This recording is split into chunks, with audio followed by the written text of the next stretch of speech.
Chère Jeanne de Colombe, une de vos animatrices m'a posé une très bonne question. Pourquoi la croix est devenue le symbole du christianisme? Pourquoi la croix est offerte comme pendentif, comme bijou, et pourquoi nous la portons facilement, nous les chrétiens? C'est vrai, la croix, c'est là où Jésus a souffert, et une mort particulièrement douloureuse, particulièrement humiliante. On l'a laissé traîner pendant des heures et des heures, visible, humilié. Tout le monde puisse bien voir comment sont punis ceux qui s'opposent à Rome. Cette croix-là, elle est devenue le symbole du christianisme. C'était pas évident dans les premiers siècles de l'Église. C'était le Christ bon pasteur qui était surtout représenté dans les mosaïques que nous avons.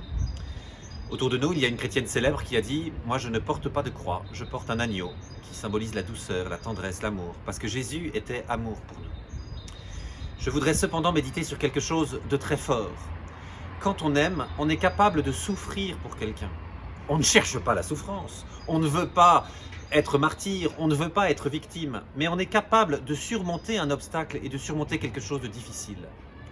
Si quelqu'un dans le métro nous a bousculés, si quelqu'un dans la rue nous a marché sur le pied, on hausse les épaules, on se dit « Quel empapa-hauteur celui-là !» Et puis, on s'en sépare.